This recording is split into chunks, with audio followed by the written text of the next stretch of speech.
ራበን ጠማን ያሉት እኛ ደግሞ እኛን ይጥማን እኛን ይራበን ብለናቸዋል። እንዳያችሁት 42 በሬ ሽጠዋል። ይሄን የረሃብ ዘመን ለማለፍ ለመለመን ሞክረው ነበረ። ገበሬውም ደክሪቷል፣ ቸስቷል። እንደ ድሮ ሊያስተናግዳቸው አልቻለም። ገዳማቸው ከሚፈታ ይሄ ዘመን እስኪያልፍ ያሉንን የምናርስባቸውን በሬዎች እንሽጥ ብለው ሽጠዋል። ለዘመናት የቆየ ታላቁ የዋልድባ ገዳም እኔ የሐረርጌው መራታ የስላሴ ባሪያ የድንግል አሽከር የምስራቁ ሰው ባለማተቡ ዘመዴ እያለው አትራቡም ብያቸዋለሁ። እናንተን ይዤ ድንጋይ ተሸክሜ እንደምታዩት ደግሞ እመቤታችንን ይዤ ማጸናቸዋለሁ። ችግራችሁ ይቃለላል አይደለም፣ ችግራችሁ ሰንኮፉ ይነቀላል ብያቸዋለሁ። እናንተም አናሳፍርም ብላችሁኛል። በዚህ መሰረት እነሱም ልባቸው ሞልቷል። ቻችን ከዚያን ቀን ጀምሮ ዘግተው ያሉትም በረሃ ያሉትም ሱባኤ ይዘውበታል። ይሄ ነገር እንዲሳካላቸው ሱባኤ ይዘውበታል። ልክ ሱባኤው እንዳለቀ በዓሉ እንዳለፈ ገዳማውያኑ ተመራርጠው 15 ልዑካን አባቶችን ጠንከር መራመድ የሚችሉ ጥቂት አባቶችን ያን በረሃ አቋርጠው እግራቸውም ደግሞ እና ደግሞ አቅም ያላቸውም ወጣቶቹን የሚራዱትንም አድርገው ወደ ጎንደር ልከውልናል ማለት ነው። እንግዲህ ወደ ጎንደር ሲመጡ የኔ ትልቁ ችግር የነበረው የት ያርፋሉ እነሱ፣ እናንተ መባረክ አለባቸው። ሁኔታውን ደግሞ ቁጭ ብለው መከታተል አለባቸው። እንዴት ነው የማደርገው ብዬ ተጨንቄ ነበር። ደግሞ የዛን ሰሞን አሉ መቃብር ቤት ነው የሚያርፉት። በበዓታና በበዓታ ለማርያም እና በቅዱስ ቂርቆስ ገዳም ተከፍለው ያርፋሉ። ስለዚህ ባካችሁን ለሶስቷ ቀን ግን እንደው ሆቴል ፈልጋችሁ ሆቴሉን የሚዝናኑበት ሳይሆን ክፍል ተፈልጎ ጠንካራ ኢንተርኔት ስለሚኖራቸው በዛ በጠንካራ ኢንተርኔት ህዝቡን እንዲባርኩ 3 ቀን እንዲያዩት የህዝቡን ልግስና ደግሞ በደስታ እንዲያለቅሱ የበለጠ ለሀገር ለተሰደደ ሁሉ እንዲጸልዩ ዋልድባዎች ኢንተርኔት እፈልጋለሁ ብዬ ነበረ። እግዚአብሔር ይመስገን ጎንደር ብቻ ተናገሩ ስል እስከ 600 የሚያህል ሰው በውስጥ አጨናነቀኝ። እኔ ያለው ከአውስትራሊያ ሆቴል እችላለሁ፣ የኢንተርኔቱን እችላለሁ፣ የመኪና እችላለሁ፣ እኔ አሜሪካ ነኝ፣ እኔ ካናዳ ነኝ፣ እኔ አውሮፓ ነኝ፣ እኔ እዛው ምናምን። እኔ የትኛውን ሊያዘው በዚህ እንደው ሰው ለካስ ብዙ ሰው አይጣላኝም ማለት ነው አልኩኝ። በእውነት አይጣላኝም ማለት ነው አልኩና ትዝ ሲለኝ ምንድነው ያ ማርያም ወርቅ የሚባል ልጅ ነበር። ያኔ የዋልድባ ሰቋሮችን ራሱ አስቀይሟቸው ነበር፣ አባቶችን ማለት ነው። በሱ ነበር እኔ ቅጥቅጥ ያደረኩትና እንትን ያልኩት። ከዛ በኋላ እሱ 2 ሰዓት አካባቢ አወራኝ። የመጡት ብዙ ናቸው፣ የነገርኳቸው ይሄንን ነው። ስለዚህ ወጪውን የነገርኳቸው ሌላ መንገድ ካለው ግን ምናምን እኔ በጣም ይቅርታ ጠይቃለሁ አለ። በጣም ብዙ አውርተናል። ብዙ አንድ ቀንም በቲክቶክ ቀርቦ ልጁ ያስረዳቸዋል። ደግሞ ሲነግረኝ ልጁ ያኔ ስልጤ ተቀጥቅጦ ከሞት ተርፎ የኢትዮጵያ ኦርቶዶክስ ተዋሕዶ ቤተክርስቲያን ቴሌቪዥን እኔ ኢትዮ ቤተሰብ ልጁን አውጥተን ድምፅ የሆንለት ወንድማችን ነው ለካስ። እና አጠገቡ ያሉትን ኮተቶች አስተካክለን ይሄንን አውርቶ አደር በሙሉ አስተካክለን ልጁ ግን ያመጣው ነገር ለኢትዮጵያ ኦርቶዶክስ ቤተክርስቲያን የሚጠቅማትም ነው። ሙሽሮችን የሚያሳርፍ ሌሎችን የሚያሳርፍ ነው። ለብዙ ልጆችም የስራ እድል የሚፈጥር መሆኑን አውቄያለሁ። ስለዚህ ጎንደር ስለሆነ ካሜራ ካለው ያው አይፎን ካለው እንዲያውሰኝ ያው መቀላወጤ ነበረ እና እንደው አባቶችን ፎቶ አንስቶ የሚልክልኝ ያኔ ላይቭ ሲሆን ደግሞ እንደዚች የሚያደርግልኝ ብዬ ነበር ያሰብኩት። እሱ ግን ወዲያው ነው 1 2 3 ብለህ ቆጥረህ ንገረኝ አለ። ያው ሆቴሉንና የዋይፋዩን ጉዳይ ካሜራው ስነግረው በቃ ለኔ ተዋለ። ሰው መደበልኝ። ጎንደር የቴዎድሮስ ሀገር ነው ታውቁታላችሁ። የ44ቱ የሊቃውንት ሀገር ነው። ሰው መደበልኝ፣ ሰው ሰጠኝ ማለት ነው። የሚገርም ወንድም ሰጠን። ከዚያ በኋላ ትንሽ ደቂቃ ጠብቀን ያሉት ደቂቃውን ጠበቅኳቸው። ሆቴሉም ተገኝቷል። ክፍል ምረጥ አሉኝ። የሚገርም ነገር ክፍል ቢሮዎች ናቸው። ይሄ ወንበር ይወጣል ምናምን ይወጣል። ምረጥ ቢሮ ቁጥር 1 ቢሮ ቁጥር 2 ምረጥ አሉኝ በቪዲዮ። ይሄኛው ይሁን አልኩኝ። እዚሁ ጀርመን ተቀምጬ ይሄኛው ይሁን አልኩኝ። ለአባቶችም ለምንም ትንሽ ሰብሰብ ብለው እንዲቀመጡ ያደርጋቸዋል። ይሄኛውን ክፍል አዘጋጅልኝ አልኩት። እሻሉ። የሆቴሉ ባለቤት ዞብል ይባላል። አባቶቼን አግኝቼ ነው ወይ ሄደን የማናገኛቸው? ገዳማቸው ውስጥ ሄደን ፈልገን የማናገኛቸው በይሄ እድል መጥቶ ነው ወይ? እና እኔ ይኸው ዋይፋይ ይኸው፣ እንደውም መቃብር ቤት ማደር የለባቸውም። ከዚህ ወጥተው በጨለማ እዚህ መንከራተት የለባቸውም። ፍራሽ አነጥፍላቸዋለሁ፣ እዚሁ እየጸለዩ ይደሩልን አለኝ። እኔም እግዚአብሔርን አመሰገንኩ ማለት ነው። ከዛ በፊት ግን ያለውን የት ይረፉ ስንል ደግሞ 2 ባልና ሚስቶች ቅድም የለጠፍኩላችሁ አዳዲስ ፍራሽ ገዝተው ለመጡት ሁሉ አዳዲስ ፍራሽ፣ አዳዲስ አንሶላ፣ አዳዲስ ብርድ ልብስ አዘጋጅተው ከመጡ ጀምሮ በቀን አንዴ ለሚቀምሷት እህል አዘጋጅተው እንደገና መኪና አዘጋጅተው፣ ምክንያቱም አባቶች ሕጉ ስርዓቱ መከበር ስላለበት እነሱ ከገዳም ሲመጡ ሀገረ ስብከታቸው አይደለም። የሀገረ ስብከቱ ሊቀ ጳጳስ ብፁዕ አቡነ እስጢፋኖስ ናቸው፣ የጅማው የሰሜን ጎንደሩ። አሁን የመጡት ግን ማዕከላዊ ጎንደር ከተማ ስለሆነ የጎንደርን ሊቀ ጳጳስ ብፁዕ አቡነ ዮሐንስን፣ የጎንደርን ዋና ስራ አስኪያጅ አባ ዮሴፍን፣ እንዲሁም ደግሞ ሊቀ ሊቃውንት እዝራ ሐዲስን የኔታን ማናገር፣ በረከት መቀበል፣ በረከት መስጠት ስላለባቸው ወደ እነሱ እንዲሄዱ ተነጋግረን ነበረ። ስለዚህ የኔታ ጠዋት ቀጠሩ። ብፁዕ አባታችን ደግሞ ከሰዓት ቀጠሯቸው። ስለዚህ እነዚያ 2 ባልና ሚስቶች አባዱላ መኪናቸውን ሰጥተዋቸው የሎዛ ወንድማችን ደግሞ ያዘጋጀው ልጅ አለ፣ ካሜራማኖቹ ምኖቹ፣ እነሱ ደግሞ አብረው ክቡር አባታችን ሊቀ ሊቃውንት ጋር ሄዱ። ሊቀ ሊቃውንት እንግዲህ ለእኔ አባቴ ናቸው። ሁላችሁም ታወቃላችሁ። ታዛዣቸው ነኝ። ደግሞ በብዙ የተባረኩባቸው አባቴ ናቸው እና ዋልድባው ሲሄዱ በደስታ ተቀበሉ። በደስታ በአበው ስርዓት አስተናገዷቸው። አባቶችም ተደመሙ። ሊቀ ሊቃውንትን ማግኘትም ደግሞ ሌላ ትልቅ እድል ነው። ሊቀ ሊቃውንትም ለእናንተ ጥሪ አቅርበዋል። እሱን ነገ ጠዋት አብሬ ለጥፍላችኋለሁ። በመላው ዓለም ላሉ ምዕመናን ኢትዮጵያውያን፣ ኤርትራውያን ጥሪ አቅርበዋል። ታላቁ ገዳም ከመፈታቱ በፊት እሱ ብቻ ሳይሆን የነገውን የምናስጀምረውን የበረከት ስራ ሊቀ ሊቃውንት እዝራ ሐዲስ ራሳቸው አስጀምረውታል። በካሜራ ፊት ይኸው ብለው እሳቸው አስጀምረውታል። ስንት የሚለውን ነገ አብረን እናየዋለን። ያው እኔ መልስላቸዋለሁ፣ እንደምንም ለምኜ ለየኔታ እመልስላቸዋለሁ። ግን ፍቅራቸውን አባትነታቸውን ስላሳዩን ደግሞ እጅግ አድርጌ አመሰግናለሁ።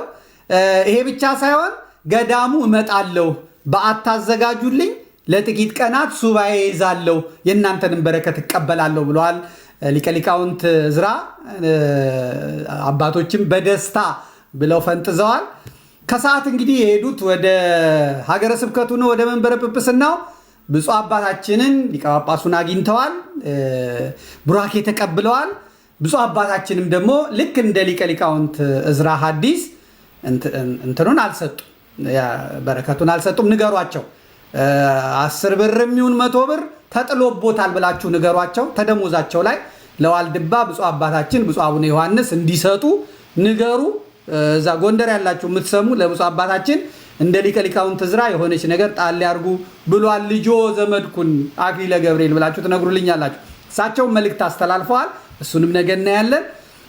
እኔና አባ ዮሴፍ እንግዲህ ታውቃላችሁ፣ አባ ዮሴፍ በጣም ወንድሜ፣ በጣም ወዳጄ፣ በጣም አባቴ የነበሩ ናቸው። ብዙም መልካም ነገር አብረን ሰርተናል። ግን ያው እኔ ያለውበት የመስመር እና እሳቸው ደግሞ አይ ይሄ የሱ መስመር ትክክል አይደለም ባይ ናቸው።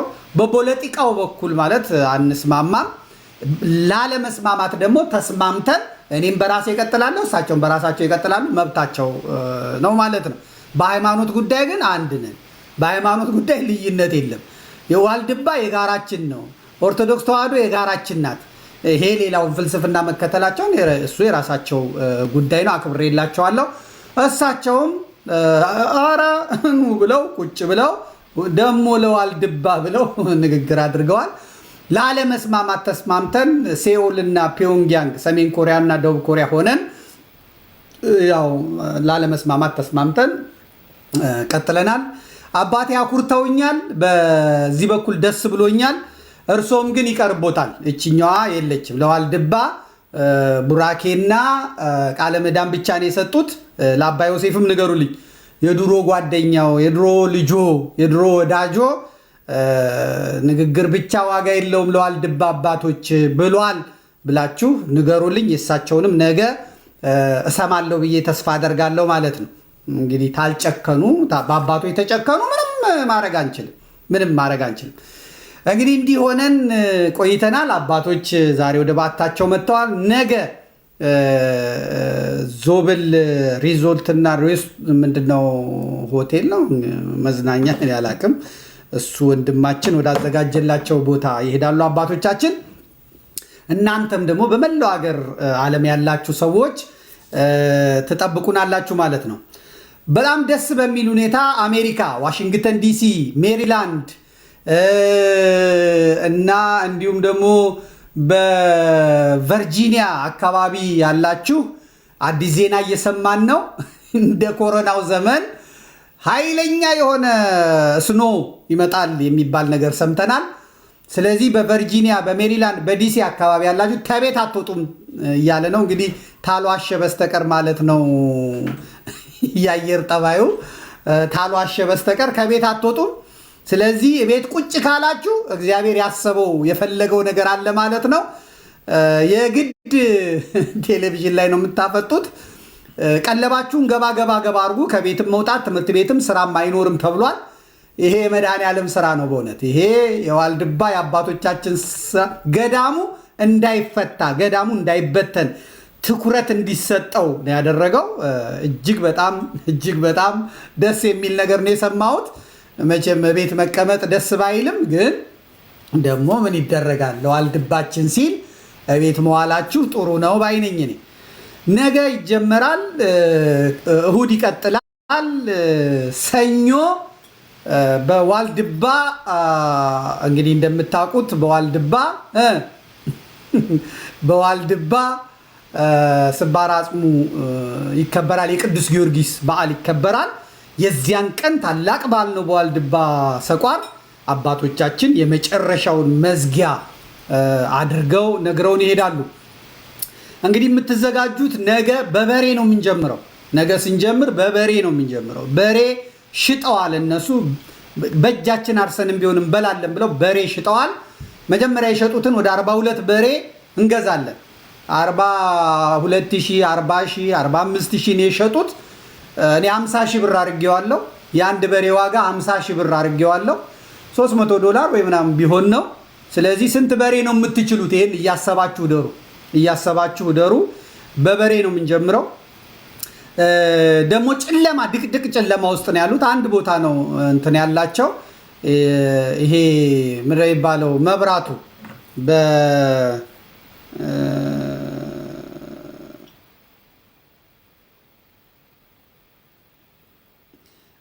የሚጀመርበትን ሰዓት እነግራችኋለሁ። ምንም አትቸኩሉ እናንተ። መቼም መቸኮል ስራችሁ ነው። እዚህ ለበረከት ሲባል አፍጢማችሁ ነው የምትደፉት። ይሄ ትክክል አይደለም።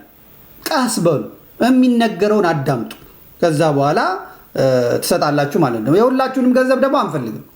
እኔ አልፈልግም። አሁን ይህን ስል አባቶች ቅር ሊላቸው ይችላል፣ ግን እኔ የሁሉንም ገንዘብ አልፈልግም በእውነት እና ይህንን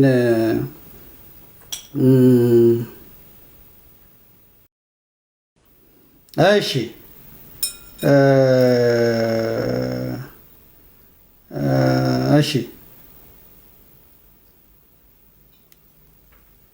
ሰዓት ነግራችኋለሁ ብያለሁ። የሚፈለጉትን እየነገርኩ በሬ ብያችኋለሁ። በሬው አንድ 42 በሬ እንገዛለን። የሸጡትን ያህል በሬ በ50 ሺህ ብር ገዝተን እንሰጣቸዋለን። ስንት በሬ ነው የምችለው? ይሄንን አስቡበት።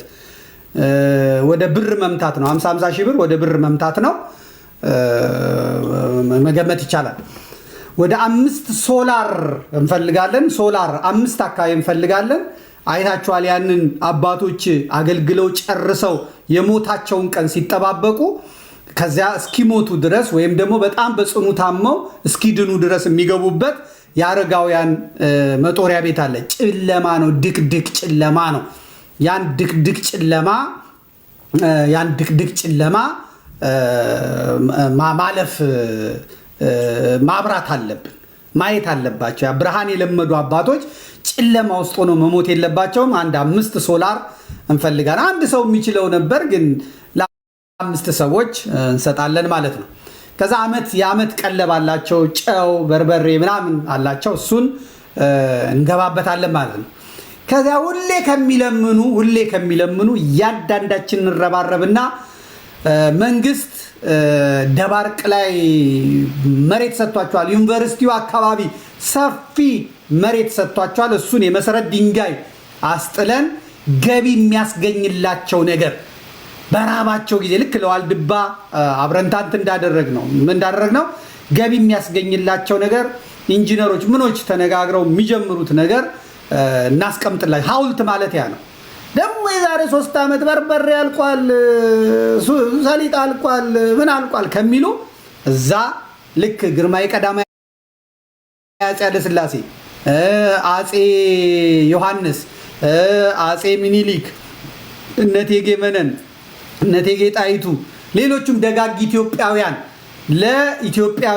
ለኢትዮጵያ ቤተክርስቲያን ህንፃ ሰርተው በኢየሩሳሌም ሁላ ህንፃ ሰርተው ለኢትዮጵያ ቤተክርስቲያን ገቢ እንዳደረጉት አያቸው። አይለምኑም። እነሱ ህንፃቸውን እያከራዩ እንትን ይላሉ።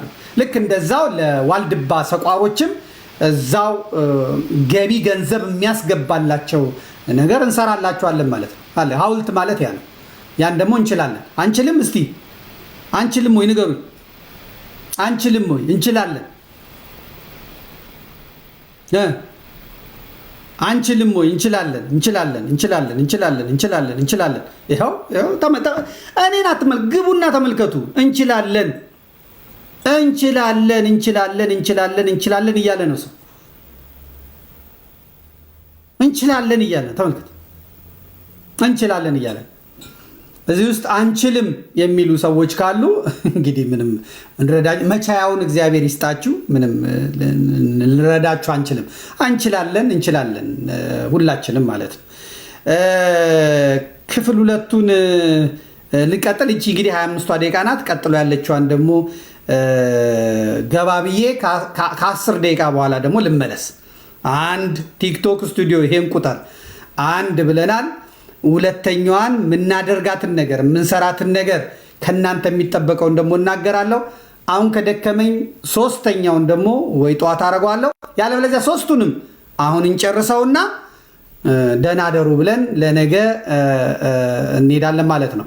ምን እንደምታደርጉ፣ ምን እንደምታዘጋጁ፣ እንዴት እንደምትሰጡ፣ የባንክ አካውንቱን፣ ሰዓቱ ስንት ሰዓት እንደሚጀምር፣ መገኘት እንዴት እንዳለባችሁ ቤተሰብ ይዛችሁ ጸሎቱ ይደርሳል። ባለፈው አይታችኋል። የዋልድባ አብረንታንት ቤቷ ቁጭ ብላ ስትጸልይ አባቶች በቴሌቪዥኑ ቡራኬ ሲሰጡ እንዴት እንደተፈወሰች አይታችኋል። ሐኪም እምቢ ያለው ነገር እንዴት እንደተፈወሰና እንዴት እንደተናገር አይታችኋል። አሁንም እግዚአብሔር ስራውን ይሰራል። በረከቱ ወደ ቤታችሁ ይገባል። ተመልሼ ልምጣ።